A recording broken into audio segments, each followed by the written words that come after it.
네, 월스트리트 모닝 브리핑 함께하고 있습니다. 꼬버로우를 하나 먹었더니 목소리가 나아지는 것 같습니다. 자, 이번에는 글로벌 인터뷰. 오늘 또 빈센님 함께 할게요. 어서 네, 오세요. 안녕하세요. 빈세트입니다. 네. 이제 진정한 2026년 시장이 시작된 것 같습니다. 음, 근데 지금 딱 눈에 띄는 게 네, 머리카락이 하나 삐져나왔는데 흰머리가 딱 보이시네요. 주말에 뭐 베네수엘라 이슈 때문에 걱정 많이 하셨어요?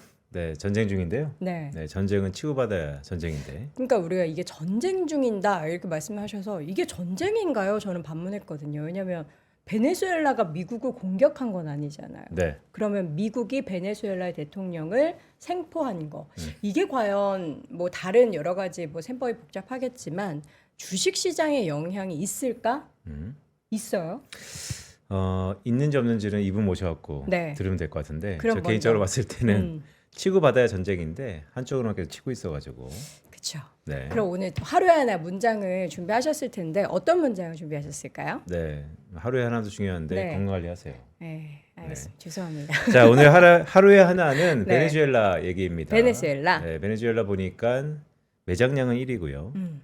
생산량은 거의 미미하죠. 원유. 네.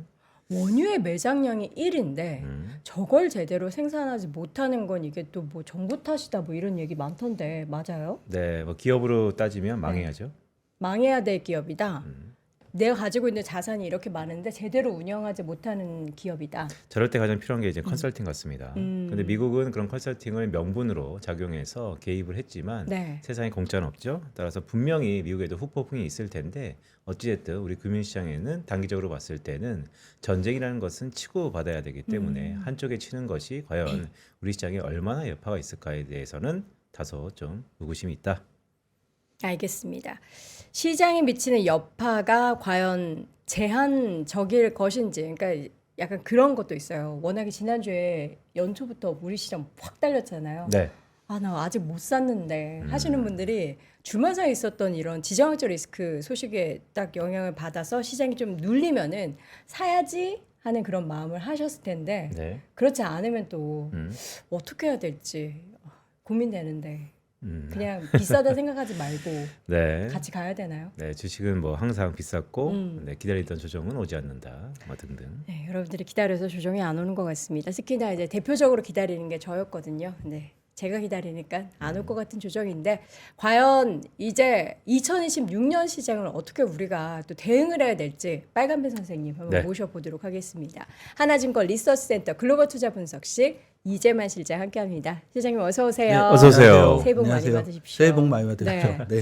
실장님, 네. 이거 2026년 우리나라도 그렇고 이제 미국에서는 물론 이제 지수가 약간 뭐 혼조를 보이긴 했지만 마이크론, 뭐 삼성전자, SK하이닉스 막 반도체 기업들이 가자 하고 막 외치고 있어요. 그래서 지금 뒤에 계셨던 분들은 나 아직 준비가 안 됐는데 하면서 막 지금 막 배낭 메고 있거든요. 이거 뭐 어떻게 되는 거예요? 아무래도 이제 다 아시는 것처럼 반도체 기업들의 주가 상승은 대부분 다 이제 디램 가격하고 굉장히 네. 연결이 돼 있고 디램 가격 자체가 상승세를 계속 보이고 있다는 건 그만큼 뭐 수요라든가 이런 부분들이 견조하다는 뜻인 것 같습니다. 올해 전체적으로 봐도 반도체 수요 이런 부분들에 대한 흔히 얘기하는 약간 개선 가능성, 좋아질 수 있는 공급 가능 이런 것들이 워낙에 많기 때문에 공급 부족이라는 얘기가 많이 나오고는 있습니다. 그래서 아무래도 반도체는 뭐 작년에도 굉장히 주도주긴 했습니다만 그렇죠. 올해도 크게 현재까지는 달라지지 않는 지위, 약간 주도주의 지위를 여전히 국가별로는 다 유지하고 있는 것 같습니다. 아무래도 반도체 가격 상승이라는 부분이 가장 중요했던 가장 포인트였던 것 같다는 생각은 가지고 있습니다. 네, 디램 가격이 참 무섭게 오르는데 자, 시작하기 전에 이거 한번 결론 내주세요. 베네수엘라 네, 우리 증시에 네. 어떨까요? 이게 전쟁이라는 이슈를 갖고 시장을 바라보는 게 굉장히 어렵기는 한 것 같습니다. 근데 이게 좀 생각을 해볼 수 있는 약간 정론이라고 볼 수 있는 방법은 우선 흔히 얘기하는 국제 유가의 상승이라든가 이런 부분들이 미칠 수 있는 영향을 먼저 생각을 하게 되는데 유가의 상승에 대한 우려는 단기적으로 분명히 있을 수는 있겠습니다만 이미 주말에 오펙 플러스를 통해서 보셨던 것처럼 원유의 공급이라든가 이런 것들은 안정적으로 지금의 상태를 유지할 거라는 얘기를 이미 해놓은 상태이기 때문에 유가의 급등락은 그렇게 크게 기대하기는 좀 어려울 것 같습니다. 좀 안정적으로 보시면 될 것 같고 금 가격이라든가 이런 부분들은 좀 원래 안전자산에 대한 선호도가 높아지면 상승을 하긴 하는데 중요한 건 최근에 금 가격은 이미 이거 말고도 다른 이유로 인해서 사상 최고치를 경신하고 있는 상황입니다. 특별하게 변화는 크게 금 가격의 상승세에는 이상을 주진 않을 것 같다는 생각을 갖고 있고요. 네. 대신 아무래도 이제 달러라든가 이런 부분들의 방향성 이런 것들이 외국인의 수급이라든가 이런 쪽에 영향을 줄 가능성은 어느 정도 있다라고 보고 있는데 아무래도 연준 자체가 갖고 있는 스탠스 자체가 흔히 얘기하는 인플레이션 상승 압력이 없다라고 하게 되면 크게 변하지 않을 거고 금리 인하에 대한 기조가 유지될 거라고 보실 수 있는 부분이 있어서 중장기적으로는 달러의 약세라든가 이런 부분들이 지속적으로 좀 진행될 가능성이 높다라고 보여지게 됩니다. 주식시장은 크게 이변이 없는 한이라는 생각을 갖고 있어서 약간 상승세 자체 이런 것들을 크게 흔들어 놓을 수 있는 이슈는 아니다라는 결론을 가지고는 있습니다. 베네수엘라의 이슈는 뭐 단기적인 이슈 가능성이 있다라는 말씀 주셨는데 자, 그럼 올해를 시작했을 때 이 큰 두 가지의 성장 축이라고 할 수 있는 미국과 중국 있지 않습니까? 미국은 AI 투자라는 것에 완전히 가닥이 잡히는 것 같은데 또한 지금 한 6년 만에 한국 대통령이 방중하고 있는데 중국은 투자입니까? 소비입니까? 어느 쪽으로 보세요? 아무래도 이제 데이터상으로 보게 되면 대부분 다 소비 쪽에 관련된 데이터들이 먼저 좋아질 거를 예상을 하는 게 중국인 것 같습니다. 그래서 이 얘기하는 두 개의 성장 축이라 함이 미국과 중국의 성장 축이 좀 다른 거죠. 그러니까 예전에는 중국이 투자였고 미국이 소비였다라는 시대였으면 지금은 그 성장의 축이 굉장히 달라져 있고 미국이 오히려 투자, 중국이 소비하는 쪽으로 성장의 축이 좀 바뀌어 있는 것 같습니다. 한국이 그 과정에서 좀 누릴 수 있는 수혜라든가 이런 것들이 상당 부분 좀 있을 거라는 생각을 갖고 있고 그래서 오늘은 그런 것들에 대한 설명들 이런 것들을 통해서 미국과 한국 시장에 주는 시사점 이런 것들을 갖고 좀 설명을 드리는 내용이 좀 맞지 않을까라고 보고는 있습니다. 그래서 실제로 두 성장의 축이 다를 때 어떤 것들을 의미할 수 있는지를 잠깐 데이터로 좀 보여드리게 되면 최근에 잘 아시는 것처럼 미국하고 중국이 사이가 그렇게 좋지 않죠. 특히 무역 쪽에 대해서는 거의 냉전 시대에 가까울 만큼의 사이로 평가를 받고 있습니다. 그리고 이거는 실제로 데이터로도 그렇게 나타나고 있죠. 여기 왼쪽의 그림을 보시게 되면 이게 미국의 수입 증가율과 그리고 미국의 관세 부분에 대한 수입액을 나타내는 왼쪽에 보이시는 데이터가 있습니다. 근데 잘 아시는 것처럼 올해 4월 달에 미국이 상호관세를 발표를 했습니다. 상호관세 발표 이후에 보이시는 것처럼 관세 수입액은 급증을 당연히 할 수밖에 없고 현재 미국의 관세 수입액은 전체 미국 세입에서 대체적으로 한 8% 이상을 차지하고 있다는 특징까지 올라가 있는 상황이기도 합니다. 근데 공교롭게 보이시는 것처럼 이렇게 관세 수입액이 늘어나게 되면 당연히 미국의 수입액 자체는 줄어들 수밖에 없고 그래서 아주 공교롭다라기보다는 상호관세 발표 부과 이전이었던 작년 3월 달이 미국 수입 증가율의 정점이었고요. 최근까지도 수입은 하락세를 좀 보이고 있습니다. 중국과의 관계가 좀 냉랭해지고 있으니까 여기 또 그림을 잠깐 하나 보여드리게 되면 왜 중국이 미국으로부터 수입하는 금액, 수출하는 금액이 있을 겁니다. 근데 여기 데이터 보이시는 것처럼 이미 그래프 자체를 보시게 되면 중국의 대미국 수출액이라든가 대미국 수입액 같은 경우는 이미 감소로 좀 전환이 되어 있습니다. 작년에만 해도 실제로 중국이 미국에서 수입하는 금액 그리고 수출하는 금액은 대체적으로 한 10% 이상 감소를 해 있는 상황입니다. 이렇게 미국하고 중국의 그 흔히 얘기하는 무역 관계가 굉장히 냉랭해져 있는 게 현재의 모습인데 그 과정에서 한국이 좀 수혜를 입고 있는 상황이라고 보시면 될 것 같습니다. 한국이 수혜를 입고 있다는 뜻으로 보실 수 있는 그래프는 국내가 이제 수출하는 금액을 좀 보시면 되겠죠. 최근에 우리나라 수출 금액들이 반도체를 중심으로 해서 굉장히 크게 증가를 하고 있는 건 맞기는 한데 이거를 좀 국가별로 나눠서 보게 되면 미국과 중국 같은 경우가 우선 미국 같은 경우는 현재 연간 수입액이 우리나라를 기준으로 해서 보게 되면 미국으로 수출하는 금액 자체의 연간 수출 금액이 대략적으로 1,200억 달러 정도 됩니다. 근데 이게 중국의 연간 수출 금액하고 거의 맞먹는 수준이기도 하죠. 과거에 보시게 되면 우리나라 수출, 미국 수출 금액하고 중국 수출 금액의 차이가 굉장히 컸었는데 이게 지금은 거의 격차가 없는 상황입니다. 그만큼 미국 쪽으로 우리나라 제품들 이런 것들이 수출이 많이 되고 있고 그리고 중국 수출도 잠깐 보시게 되면 지난해 8월을 저점으로 해서 최근에 우리나라 쪽에서 중국으로 수출하는 금액도 늘어나고 있다는 특징. 약간 어떻게 보면 미국과 중국이 사이가 안 좋아지는 관계 그 과정에서 한국의 수출이 오히려 굉장히 더 수혜를 봤다는 평가가 나올 수 있는 부분들도 이런 데이터로 좀 입증이 가능해지는 것 같습니다. 그러니까요. 데이터를 보면 고래 싸움에 새우등 터진다라는 게 옛말인 것처럼 오히려 지금은 뭐 시기적으로 단기적일 수는 있겠으나 우리의 실물 경제들의 수출이 다 좋아지고 있다. 근데 거기에 가장 큰 수혜는 또 반도체가 받고 있다. 그냥 계속 싸워야 될 것 같은데요.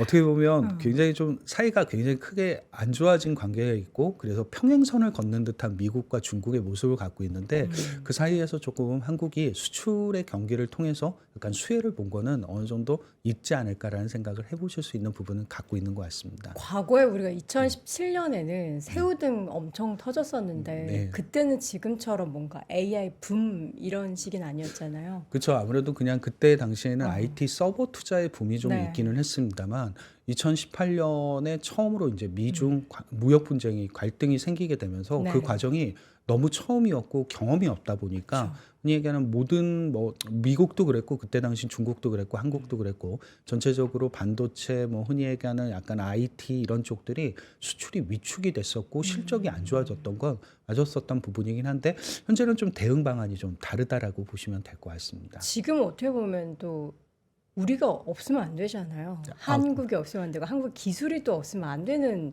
그런 상황이기도 하니까. 네, 아무래도 반도체라는 부분에 대한 수요가 그때보다는 더 폭발적으로 훨씬 더. 늘어나는 시기이기도 해서 그리고 미국과 중국의 패권 전쟁은 결국 AI에서 시작이 되는 거기 때문에 네. AI의 기본은 반도체라는 부분 이런 부분들이 한국의 수혜를 조금 더 많이 볼 수 있는 이런 쪽에 서 있다라고 보시면 될 것 같습니다. 그래서 우리가 보통 주도주로 이제 반도체에서 불어 꼽고 있는데 그런데 실제 요즘에 시장의 색깔이 좀 바뀌고 있다는 생각이 좀 들거든요. 왜냐하면 한국도 그렇고 미국도 그렇고 반도체나 AI 빅테크들은 잘 가는데 나머지 업종들은 대부분 박스권 아닙니까? 그렇죠. 아무래도 이제 주도 업종에 대해서야 크게 이견이 없기는 합니다만 나머지 업종들 자체는 주가가 그렇게 흔히 얘기하는 좋아졌다, 잘 간다 이렇게 평가하기가 되게 좀 어려울 수도 있는 부분을 갖고는 있는 것 같습니다. 근데 약간 요즘 미국에서 약간 나타나는 특징을 그냥 간략하게 설명을 좀 드리게 되면 네. 꼭 미국이 반도체만 올랐다라고 보진 않으셔도 됩니다. 오히려 반도체보다 최근 2개월 동안 주가 수익률이 더 좋았던 건 오히려 제약바이오 쪽이라든가 오히려 금융업종 이런 쪽들도 굉장히 주가 수익률이 좋았습니다. 이게 어떻게 보게 되면 AI를 활용할 수 있는 대표적인 또 다른 산업들이기도 하거든요. 네. 그래서 이런 쪽들로도 조금 확산이 되고 있다는 모습들도 갖고 있고 그리고 항상 성장주가 잘 갈 거라고 생각했던 미국 증시에서 지난 2개월간 모습은 오히려 가치주가 성과가 더 좋았다는 특징도 갖고 있습니다. 물론 지수가 좀 지지부진하니까 나타날 수 있는 현상이기도 한데 약간의 변화의 시그널이 될 수도 있다는 생각을 해볼 수도 있는 또 다른 하나의 스타일 변화로 나타나고 있는 형태로도 보실 수 있는 부분이 있을 것 같습니다. 아, 그 말씀은 이제 성장주는 뭐 올해에도 뜨거울 것이나 최근에 미국의 한 2개월 동안의 흐름을 보면 성장에서 가치주로 약간의 전환 가능성이 좀 있어 보인다. 어느 정도까지는 좀 생각을 해두실 필요가 있는 거죠. 그러니까 우리가 생각하는 가치주의 의미는 항상 PER이 낮고 PBR이 낮고 근데 이런 것들에 대한 가치주의 의미라기보다는 오히려 이익 성장 대비 자기가 받고 있는 프리미엄, 주가 프리미엄이 낮을 때 형성되는 것도 가치주일 수 있습니다. 한번 좀 이런 것들도 이제 좀 바꿔서 좀 생각을 해보실 수 있는 성장의 일변도보다는 성장을 하되 그 성장을 제대로 주가가 반영을 못하는 기업들 이런 기업들도 조금 재부각될 수 있는 가능성 이런 것들을 좀 생각해 보실 수 있는 시기가 아마 2026년의 또 다른 변화의 포인트라고 보시면 될 것 같습니다. 네. 그러면 연초의 흐름은 지금 가치주 지금 뭐 사실 한 1거래밖에 진행하지 않았기 때문에 금요일장에서 소프트웨어 종목들이 꽤 많이 빠졌거든요. 네. 이걸 보시면서 뭐 어떻게 이게 연초의 흐름이 이렇게 될 것 같다라는 뭔가 감이 좀 오신 게 있나요? 근데 그 하루 정말 거래가 그렇죠. 됐고 소프트웨어 일거래일 기업들의 보고서 예. 하락이 좀 있었는데 그쵸. 소프트웨어 기업들은 실제로 보게 되면 그간 주가가 좀 많이 올랐던 것도 사실입니다. 그러니까 이게 뭔가 그거를 변화의 단초라고 또 판단하기에는 어렵죠. 좀 시기상조일 수도 있는 네. 부분일 것 같아서 약간 변화의 그 축으로 보실 수 있는 게 아까 말씀드렸던 미국은 좀 투자 쪽으로 중국은 소비 쪽으로 성장을 할 때 어느 쪽에 좀 더 관심을 갖고 보셔야 되는 부분들이 있을까에 대한 생각이 3국에 대한 생각이 다를 수밖에 없겠죠. 미국, 중국, 한국. 약간 이런 것들을 좀 나눠서 생각해 보실 수 있는 포인트들을 갖고 잠깐 설명을 드리게 되면 여기 제가 그냥 그림을 하나 갖고 왔는데 되게 단순한 막대 그래프입니다. 자, 왼쪽의 그림은 미국의 성장률이고요. 성장률을 소비하고 이제 투자 이런 부분으로 나누게 됩니다. 근데 전체적으로 미국의 성장이라는 부분은 뭐 내년 상반기까지 한 대략적으로 GDP가 한 2% 정도 성장할 거라고 예상을 갖고 있는데 여기 연엔 회색의 막대 그래프가 미국의 민간 투자에 대한 증가율입니다. 보시게 되면 소비 증가율보다 훨씬 더 빠른 속도로 그 증가율이 높다는 특징을 갖고는 있습니다. 미국의 성장 자체는 금리 인하를 통한 기업들의 투자 확대 이런 것들을 많이 생각을 하고 있는 것 같고 오른쪽에 보이시는 게 중국의 GDP 성장률과 그리고 부분별 즉 소매 판매하고 고정자산 투자의 증가율입니다. 보시게 되면 솔직히 고정자산 투자 증가 같은 경우는 중국은 그렇게 대략적으로 크게 높지는 않습니다만 오히려 소비 쪽에 흔히 얘기하는 증가율 자체가 전체 GDP의 흔히 얘기하는 성장을 이끌고 있는 모습들이 나타날 수 있다는 게 중국이 갖고 있는 추정치기도 하죠. 아무래도 중국의 정부 지출이라든가 재정 지출 이런 쪽들이 대부분 다 소비 활성화 이런 쪽들에 포커스를 맞추고 있다는 특징들을 좀 보여주게 되는 것 같습니다. 약간 이런 것들을 좀 활용을 하셔서 이제부터 약간 3국에서 보실 수 있는 대략적으로 좀 중요한 포인트들, 섹터들 이런 것들을 잠깐 말씀을 드리게 되면 최근에 미국 같은 경우는 너무 잘 아시는 것처럼 AI 중심의 투자 이런 것들이 확대되고 있고 나타나고 있다는 특징을 갖고 있습니다. 내년에도 올해도 좀 지속 가능성이 굉장히 높게 보실 수 있는 게 여기 미국에서 제조업 지수들이 발표가 될 때 주별 제조업 지수들이 발표가 되고 그 주별 제조업 지수를 구성하는 변수 중에 하나가 향후 6개월 후에 캐펙스 투자는 어떨 거냐라는 설문조사가 들어가 있습니다. 이게 전체적으로 평균을 한 게 여기 보이시는 연한 회색선에 블룸버그 미국 캐펙스 지수가 있는데 이게 실제로 미국 기업들의 투자의 3개월 정도는 선행을 하는 지표입니다. 최근에 확장 국면으로 진입이 되어 있기 때문에 미국의 투자가 앞으로도 흔히 얘기하는 성장을 주도할 거고 성장을 개선시킬 거라는 생각은 크게 달라지지는 않는 것 같습니다. 중국의 소비 심리에도 선행 지표가 있는데 중국 소비 심리의 선행 지표가 왜 중국의 그 PMI 제조업 지수하고 서비스업 지수를 보시게 되면 그 안에 신규 주문 지수가 있습니다. 당연히 전체적으로 수요가 좋아지게 되면 신규 주문이 늘어날 수밖에 없기 때문에 구조상 이 데이터도 중국의 소비 심리 지수에 대략적으로 한 3개월 정도 선행을 한다는 특징을 갖고 있습니다. 최근에 여기 보이시는 것처럼 2개월 정도 중국의 제조업과 서비스업의 신규 주문 지수가 반전을 하고 있고 상승을 하고 있기 때문에 향후에 중국의 소비 심리 지수 이런 것들도 개선될 여지 이런 것들을 충분히 좀 더 가지고 있다라고 보시면 될 것 같습니다. 조금 올해 상반기 정도까지는 미국의 투자, 중국의 소비 이런 것들이 주축이 되면서 흔히 얘기하는 시장을 이끌고 기업들의 실적을 끌 수 있는 가장 중요한 원동력이라고 보실 수 있는 부분들의 데이터가 될 거다라는 생각을 말씀드릴 수 있는 내용이 될 것 같습니다. 미국의 투자 같은 경우에는 결국에는 돈 많은 빅테크 기업들 위주로 지금 계속 투자가 일어났잖아요. 네. 그 외의 기업들은 사실 지금 돈이 없어서 빌리다가 지금 문제 네. 생길까 봐 걱정이 됐던 거고. 네. 그 말씀하시는 그 투자는 결국에는 또 돈 많은 M7 기업에 집중이 돼서 시장을 이끄는 걸까요? 아무래도 그럴 수밖에 없지 않을까 생각을 합니다. 여기 제가 갖고 나온 데이터를 잠깐 말씀을 드리면 네. 여기 보이시는 미국의 소프트웨어, 미디어, 미국의 유통, 미국의 운송, 미국의 자동차 부품이 올해 미국의 투자를 이끄는 대표적인 업종들입니다. 근데 뭐 너무 소프트웨어는 잘 알려져 있죠. 뭐 마이크로소프트부터 시작해서 이런 쪽들에 대한 투자고 미디어는 알파벳과 메타가 여기에 해당을 하게 됩니다. 그래서 아마 이런 쪽들이 대부분 다 투자를 이끌고 있고 유통은 전통적인 유통이라기보다는 아마존의 유통이 되겠죠. 그래서 이런 쪽들 그리고 운송이라든가 자동차 부품은 턴어라운드 쪽입니다. 그러니까 작년에 투자 증가율이 마이너스였다가 올해 플러스로 전환이 되는 쪽들로 네. 생각을 하시면 될 것 같습니다. 운송이나 자동차 부품의 대표적인 턴어라운드 투자의 턴어라운드 주도주가 테슬라이기도 합니다. 그러니까 대체적으로 M7 기업들이 전반적으로 다 포지션을 여기에 갖고 있죠. 근데 대신 한국을 좀 생각을 하실 때 이런 업종들이 투자를 늘리게 되면 한국은 어떤 업종들의 매출이 증가할까? 뭐 아마 이런 것들이 가장 관건이 될 텐데요.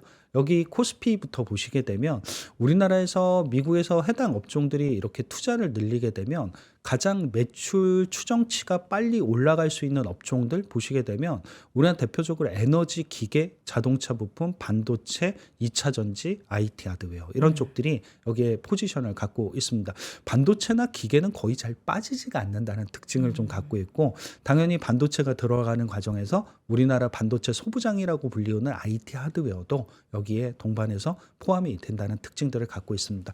자동차라든가 뭐 에너지 이런 부분들도 약간 특징적이긴 하니까 한 번쯤 미국의 저런 업종들이 투자를 늘린다라고 하게 되면 우리나라의 에너지나 기계, 자동차, 반도체, IT 하드웨어 이런 쪽들의 매출 추정치가 상향 조정될 가능성이 높다는 점도 생각을 해보실 수 있는 첫 번째 투자의 축이 될 거라고 보시면 될 것 같습니다.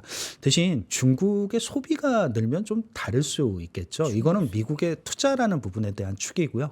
네. 중국은 소비가 개선이 된다라고 하게 되면 우선 중국 내에서 어떤 섹터들의 EPS 즉 이익이 빨리 늘어날까를 먼저 좀 생각을 해보실 필요가 있겠죠. 대체적으로 뭐 소비하고 당연히 관련돼 있는 섹터들이 이익 추정치가 좋아지게 됩니다. 중국도 네. 보시는 것처럼 중국의 IT라든가 중국의 필수 소비재 그리고 중국의 소재 쪽들 그러니까 예를 들면 화학이라든가 철강 이런 쪽들도 소비 경기하고 좀 연결이 되어 있기 때문에 같이 좀 추정치가 개선이 된다는 특징을 갖고 있고 만약에 중국에서 중국의 IT라든가 중국의 필수 소비재, 중국의 소재 이런 쪽들의 흔히 얘기하는 이익 추정치가 개선이 되면 또 우리나라는 어떤 업종들의 이익의 추정치가 빨리 개선될 수 있는가. 근데 좀 앞에서 보셨던 업종이 좀 반복되는 경우들이 좀 많은 것 같습니다. 네. 보이시는 반도체하고 에너지, IT 하드웨어, 기계 이런 쪽들은 앞에 미국의 투자가 늘어났을 때도 추정치가 빨리 올라가는 업종들인데 여기 중국의 소비가 늘어났을 때도 빨리 개선되는 업종들이기도 하죠. 반도체가 안 빠진다는 특징은 좀 갖고 있는 것 같습니다. 대신 뭐 중국의 소비라는 경기라는 부분에 좀 영향력이 좀 있기 때문에 실제로 보게 되면 우리나라에서도 약간 헬스케어라든가 전체적으로 뭐 주식시장의 거래량의 증가 이런 부분들이 흔히 얘기하는 영향을 미칠 수 있는 증권이라든가 화학 이런 쪽들도 약간 여기서 좀 눈에 띄게 보실 수 있는 업종들이 되지 않을까라는 생각을 가지고 있습니다. 네, 실장님 여기에 그제 근간에는 미국은 여전히 투자를 하고 중국은 이제 소비를 한다라는 가정이 깔려 있는 건데요. 네. 근데 이게 닭이 먼저냐 달걀이 먼저냐일 수도 있는데 네. 중국은 지금 디플레이션 국면이라 네. 계속해서 이 내수의 불황 속에서 소비가 될 건지에 대한 의구심이 하나 있고 미국은 기준금리는 그렇다 하더라도 시장금리가 상승하고 있어서 네. 투자는 금리의 역함수인데 투자를 계속해서 할 수 있을까? 물론 AI 투자는 정책적으로 계속 하겠지만 그 심리가 좀 움직이지 않을까. 그래서 지금의 가정이 녹록치 않다. 앞으로는 이런 의구심이 좀 들 수도 있을 것 같거든요. 충분히 가능한 얘기라고 생각을 합니다. 그래서 미국은 투자가 다른 기업들로 잘 확대되지를 못한다라고 보시면 될 것 같아요. 그러니까 시중금리가 빨리 떨어지고 낮아진다라고 하게 되면 우리가 생각하는 M7 말고도 다른 기업들의 투자가 굉장히 많이 늘어날 수가 있는데 솔직히 상황이 좀 그렇지는 않아 보입니다. 그래서 아까 말씀드렸던 미국의 뭐 소프트웨어, 미디어, 유통, 자동차 부품 이런 M7 기업들이 포함된 업종들이 대부분 다 투자를 주도한다는 건 금리가 특히 시중금리가 잘 안 떨어지기 때문에 나타나는 현상으로 생각을 하시면 될 것 같습니다. 오히려 시중금리가 빨리 떨어진다라고 하게 되면 투자의 확대도 있겠습니다만 오히려 그때는 미국의 소비주들도 그러니까요. 좋아질 수 있다는 트리거는 될 것 같습니다. 중국은 말씀 주신 것처럼 이게 디플레이션 압력이 심해서 솔직히 소비가 살아날 수 있겠느냐에 대한 고민이 굉장히 많을 수밖에 없는데 아마 이 고민은 한 3년 이상 계속됐던 고민이었던 것 같습니다. 근데 다만 중국도 이제부터 흔히 얘기하는 성장의 동력이라든가 이런 것들을 확보하기 위해서는 불가피하게나마 약간 선택할 수 있는 게 소비 경기의 활성화라는 생각은 어느 정도 계속적으로 갖고 있기도 합니다. 그리고 중국은 1분기 때 대부분 다 정책의 기대감이 많이 몰려 있죠. 전인대라든가 이런 거 정협이 있기 때문에. 그래서 아마 이런 과정에서 나타날 수 있는 조금의 기대감은 오히려 1분기가 조금 더 유효할 수 있다는 게 중국을 바라보실 수 있는 관점과 시각이 될 수도 있다라고 판단해 보실 수 있는 내용도 될 것 같습니다. 알겠습니다. 다음 페이지가 좀 재미있는데요. 작년에 미국이 15% 언더로 상승했죠? 연간 수익률? 16%. 16% 정도? 네. 네. 이 15%가 어떤 의미가 있는 숫자인가요? 이게 통계적으로는 의미가 있다라고 보시면 될 것 통계, 같아요. 예, 어떤 그러니까 거죠? 제가 막대 그래프를 갖고 나왔고 이 막대 그래프를 잠깐 보여드리게 되면 이게 이제 연도별로 S&P 500의 이제 수익률을 좀 구별을 했습니다. 그러니까 네. S&P 500의 주가 수익률이 연간 15% 이상 상승했을 때, 그리고 상승을 하긴 했는데 연간 15% 미만 상승을 했을 때. 근데 15% 이상 상승을 했을 때 모든 연도의 특징이 뭐냐면 그냥 다 성장주 중심으로 상승을 하게 되는 게 일반적입니다. 이게 아마 15%라는 라인 자체가 굉장히 이상으로 상승을 하게 되면 지수가 굉장히 높게 상승했다는 평가를 하는 게 일반적이고, 그러다 보니까 이때는 당연히 성장주 중심의 상승이 될 수밖에 없겠죠. 근데 다만 상승은 하되 15% 미만으로 연간 주가 수익률이 올라간다라고 하게 되면 여기 보이시는 것처럼 성장주가 압도적인 게 아니라 오히려 약간 가치주의 수익률이 더 높았다는 특징을 좀 갖고는 있습니다. 그러니까 이게 주가가 흔히 얘기하는 지수가 올라갈 때 한쪽으로 쏠려서 올라간다는 게 꼭 나쁜 게 아니라 성장주 중심으로 올라가게 되면 실제로 지수 수익률은 굉장히 높게 됩니다. 근데 다만 이게 지수 수익률 자체가 약간 흔히 얘기하는 15% 정도 밑으로 좀 낮아져 있는 상황이라고 하게 되면 성장주와 가치주가 같이 올라가는 형태, 이렇게 좀 해석을 하실 필요가 있지 않을까라는 생각. 작년에도 대략적으로 한 16% 정도의 주가 지수 수익률이 있었고, 작년에도 잘 아시는 것처럼 여기 보이시는 막대 그래프상 보이시는 것처럼 성장주 중심의 시장이었다는 특징도 갖고 있었던 부분이 있었던 것 같습니다. 약간 그래서 올해를 바라볼 때의 시각, 그래서 어느 정도를 좀 생각을 해봐야 될까. 근데 우선 S&P 500의 연간 수익률의 추정 방법은 굉장히 여러 가지가 있긴 있습니다만, 다만 그냥 단순하게 좀 이익을 갖고 그냥 얘기하는 올해 S&P 500의 연간 수익률을 추정을 해본다라고 하게 되면, 여기 보이시는 조금 이렇게 좀 복잡해 보이는 차트를 아주 간단하게 설명을 드린다라고 하게 되면, 여기 나와 있는 수식에서 여기 X라는 값에 대입을 하실 수 있는 게 뭐냐면 S&P 500의 EPS 증가율입니다. 그리고 이 Y라는 값은 그 이익 증가율 대비해서 흔히 얘기하는 연간의 주가 수익률은 어느 정도 될까를 나타내는 데이터입니다. 그러면 올해 S&P 500의 EPS 증가율은 대략 한 15% 정도 되거든요. 15%를 대입을 하시게 되면 S&P 500의 연간 올해 기대 수익률은 한 12% 정도로 측정이 되게 됩니다. 아까 보셨던 15% 미만에 해당을 하게 됩니다. 그러니까 올해는 너무 한쪽의 성장주로만의 쏠림이 아니라 조금 가치주의 상승 가능성, 이런 것들도 어느 정도 미국 시장을 바라보면서 좀 생각을 해 두실 수 있는 중요한 포인트가 될 것 같습니다. 그럼 상대적인 주가 수익률이 성장주 대비해서 가치주가 높다는 거죠. 그렇다고 성장주가 뭐 그죠. 부진하다라는 건 아니죠. 성장주가 부진하면 지수가 빠지게 됩니다. 그렇죠. 그러니까 그 가정은 어느 정도 성장주와 가치주가 균형을 이루어서 올라간다는 게 15% 미만의 의미라고 보시면 될 것 같습니다. 한쪽이 성장주가 빠지게 되면 지수가 올라가기가 굉장히 어렵다는 특징도 미국이 또 다르게 보여주는 특징이라고 생각을 하시면 될 것 같습니다. 그럼 포트폴리오 안에서 성장주와 가치주의 비중을 어떻게 좀 비슷하게 가져가야 된다라고 말씀하시는 건가요? 네, 이제부터는 좀 비슷하게 가져가실 필요가 있겠죠. 물론 성장주와 가치주를 바라보는 관점은 굉장히 여러 가지가 있고, 아까 처음에 말씀드렸듯이 일반적으로 전통적으로 바라보는 가치주의 의미는 결과적으로 PER이 낮고 PBR이 낮고라는 의미를 갖고 있습니다. 근데 이제 PER이 낮고 PBR이 낮은 이제 종목들, 이런 것들도 관심이 있으셔야 되는 건 맞기는 한데, 앞으로 가치주가 될 수 있는 것도 꼽아내실 수 있는 것도 방법이 되겠죠. 그러니까 예를 들면 PER이 100배짜리가 올해 50배가 된다. 작년에 100배, 올해 50배. 그러면 이것도 가치주의 컨셉이기도 합니다. 왜냐하면 PER 자체가 굉장히 크게 떨어졌다는 건 이익 증가를 기반으로 해서 아직은 주가 매력이 높다라는 걸 어느 정도 반영할 수 있는 데이터가 되기 때문이기도 하다라고 보시면 그런 됩니다. 식이면 최근에 빅테크 중에서도 가치주로 컨셉이 바뀔 만한 것들이 꽤 있지 않나요? 충분히 다 있습니다. 이거는 이익 증가율을 갖고 측정을 하는 거기 때문에,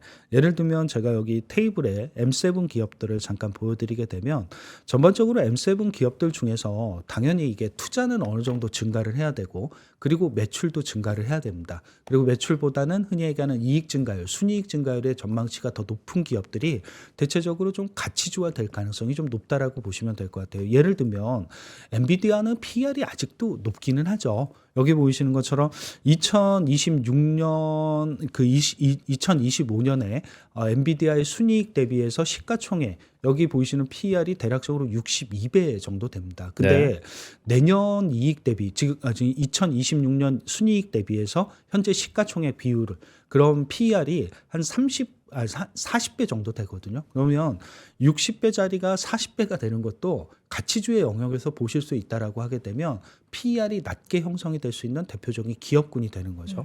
그래서 M7 중에 이런 기업들을 좀 꼽자라고 하게 되면 여기 보이시는 마이크로소프트도 여기에 해당을 하게 됩니다.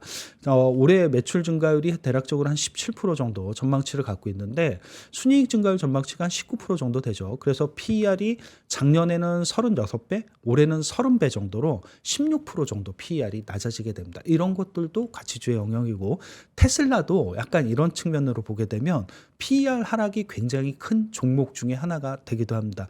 이익 증가율이 올해 순이익 증가율이 거의 36% 정도 수준을 예상을 하고 있기 때문에 아마 이 부분이 반영이 된다라고 하게 되면 작년에 대략적으로 한 270배 정도 됐던 PER은 올해 200배 정도로 떨어지게 됩니다. 약간 이런 것들도 어떻게 보면 절대적인 PER의 레벨로 평가를 하시는 것보다 PER이 작년 대비 올해가 어느 정도 떨어질 수 있느냐에 대한 평가로 하신다라고 하게 되면 또 다르게 보실 수 있는 또 다른 가치주의 컨셉 이렇게도 생각을 하실 수 있는 내용은 될 것 같습니다. M7 내에서 그러면 가치주로의 평가를 받을 수 있는 기업을 저 세 기업을 꼽으신 거예요? 예, 가능성이 좀 데이터로? 있어서 오. 해볼 수 있는 데이터가 되는 것입니다. 테슬라가 가치주라니. 그리고 또 이제 제 기억이 맞다면 한 2달 정도 된 것 같아요. 이재만 시장에 오실 때마다 올해 네. 마소, 예. 마이크로소프트 보자라는 음. 얘기를 계속 하시는 것 같아요. 마소 작년에 조용했잖아요. 네. 뭔가 칼을 갈고 있겠죠. 그래서 그냥 원래 마이크로소프트 같은 경우는 기본적으로 이제 성장주냐 가치주냐의 컨셉에 양쪽에 모두 다 들어가 있는 기업이기도 합니다. 그렇게 해서 한 번쯤 주가가 뭐 작년에 별로 좋지 못했다 이런 쪽에 좀 의미라기보다는 여전히 꾸준하게 이익이라든가 이런 부분들의 성장 이런 것들을 좀 생각을 하시면 충분히 좀 가능성은 있어 보이는 기업 정도로 보실 수 있는 내용은 될 것 같습니다. 물론 소프트웨어의 한 축이긴 합니다만 한번 좀 관심 있게 보실 수 있는 기업이라는 생각은 갖고는 있고요. 물론 이렇게 뽑게 되면 꼭 M7 기업들만 있는 건 아니죠. 미국에서 여기 보이시는 대체적인 미국에서 흔히 얘기하는 가치주의 컨셉으로 좀 평가를 받을 수 있는 기업들 예를 들면 아까 말씀드렸듯이 어느 정도 이익이 성장해야 된다는 그 기반 하에서 좀 생각을 해보면 미국은 여전히 투자가 중요하게 됩니다. 그래서 기업별로 보게 되면 올해 투자를 늘릴 수 있는 기업들이 되게 중요할 수밖에 없겠죠. 그리고 그 투자를 기반으로 해서 올해 매출 증가율 그리고 매출 증가율보단 순이익 증가율이 더 높게 형성이 되면서 PER을 작년 대비 올해 많이 떨어뜨릴 수 있는 기업 이런 기업들이 누구냐일 거냐라는 부분이 훨씬 더 중요해지는 내용이 될 것 같습니다. 업종별로 보게 되면 굉장히 다양한 종목들이 여기에서 선별이 되게 됩니다. 예를 들면 헬스케어 기업 중에서 미국의 일라이 릴리라든가 보스턴 사이언티픽과 같은 기업들이 여기에 해당을 좀 하게 됩니다. 산업재 기업도 작년에 많이 오르긴 했습니다만 올해도 대단히 높은 이익 증가율 한 77% 정도의 순이익 증가율을 기대하고 있는 GE 버너바 같은 경우 이런 경우가 대표적으로 조금 더 가치주 컨셉에 조금 더 가까워질 수 있는 기업이라고 보시면 될 것 같고 이튼이라든가 노키드 마틴 이런 기업들도 여기에 해당을 하게 됩니다. 미디어 기업 중에서는 넷플릭스가 투자를 기반으로 해서 순이익 증가율이 가장 크게 높게 나타날 수 있는 대표적인 기업이라 약간 멀티플이 작년에 39배에서 올해 한 31배 정도로 낮아질 수 있는 대표 기업들입니다.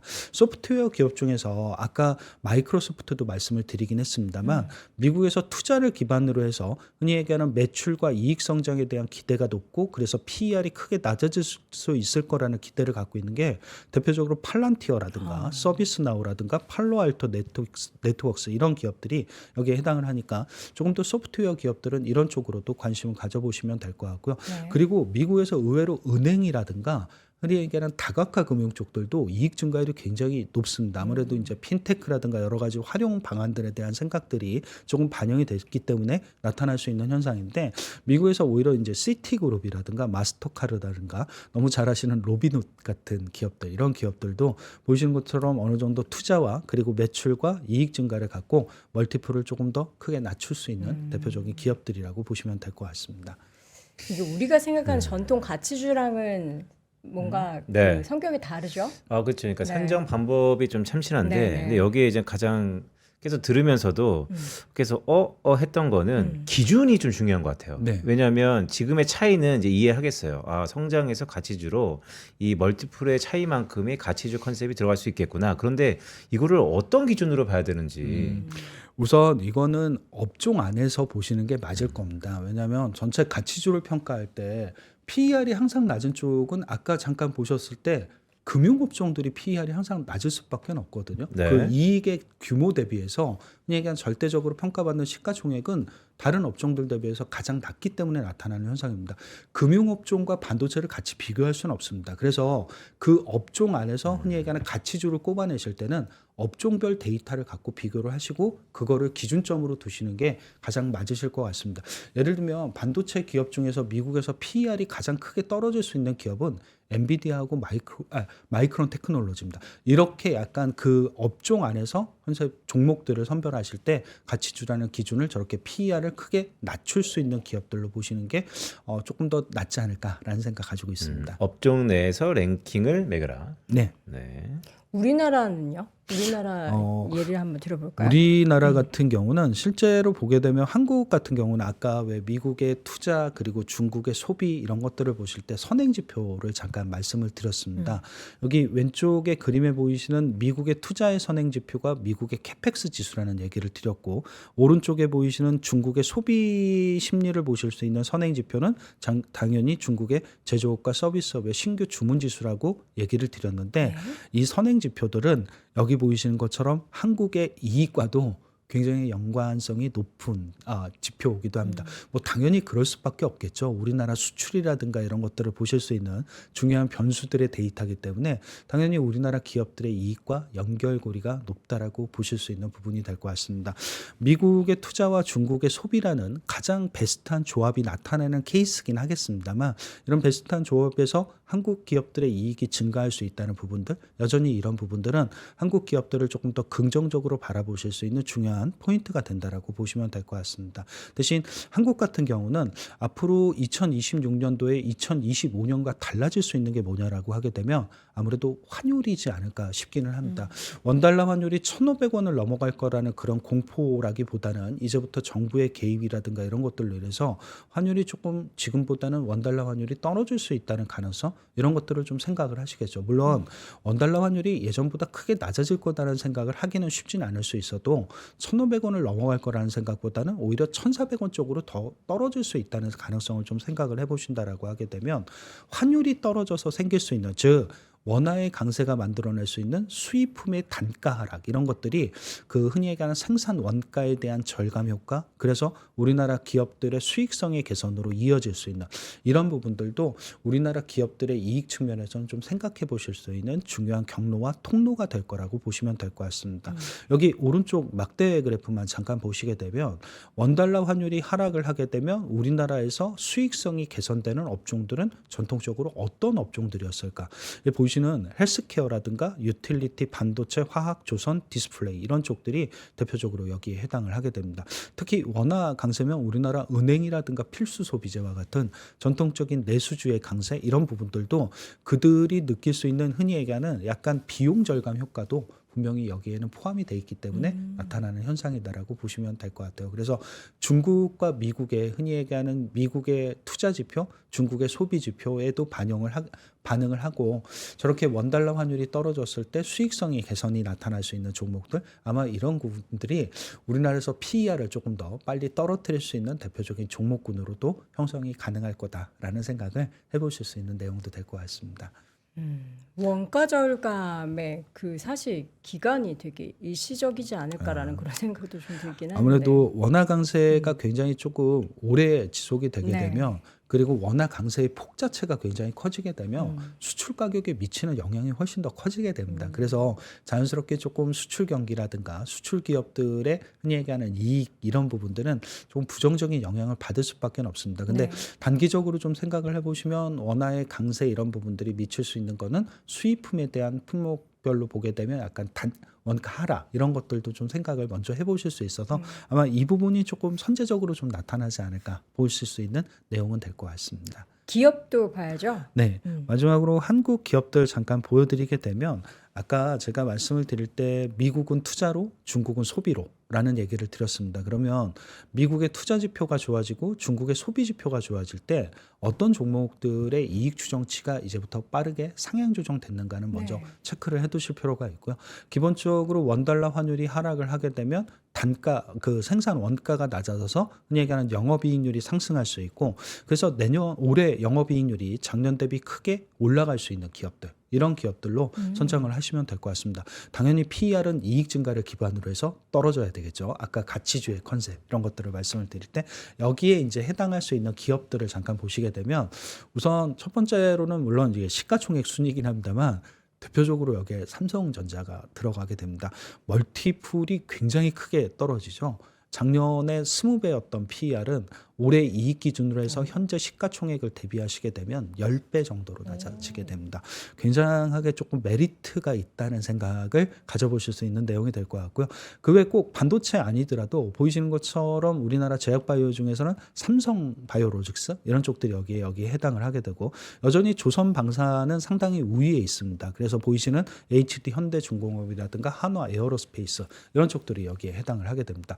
증권 업종도 들어가게 되는데 한국 금융지주가 여기에 해당을 하죠. 멀티플이 한 5배 정도로 굉장히 낮은 기업이니까 전통적인 뭐 저평가 기업, 가치주의 컨셉 이런 것들을 갖고 있는 기업이라고 보시면 될 것 같습니다. 작년에 주가가 많이 올라갔다는 이유보다는 오히려 올해도 가치주로서의 역할론을 좀 할 수 있다는 측면에서 관심 가지시면 될 것 같고, 에너지 기업 중에서는 뭐 S-오일이라든가 이런 쪽들, 그리고 기계 쪽에서는 LS 이런 기업들이 여기에 해당을 좀 하게 됩니다.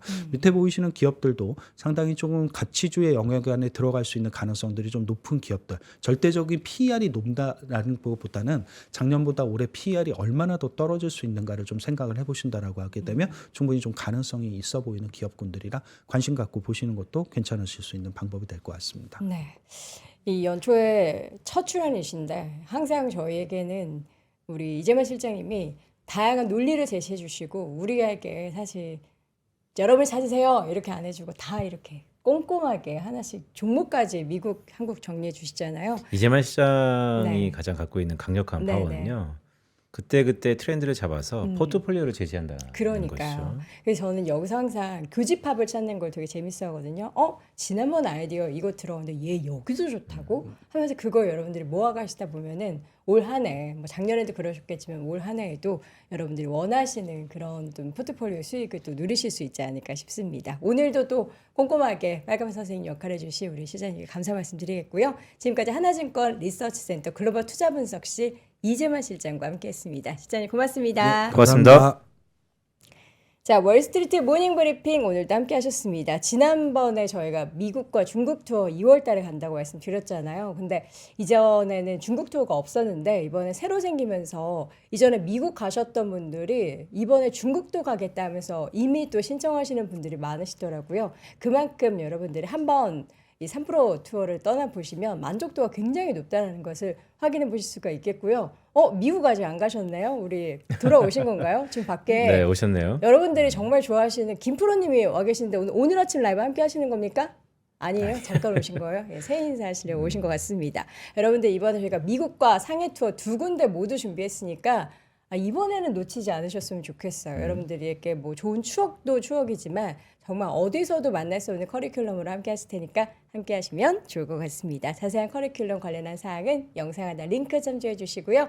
저희는 내일 오전 6시에 저는 조금 더 좋은 컨디션으로 돌아오도록 하겠습니다. 여러분 오늘도 고맙습니다. 고맙습니다.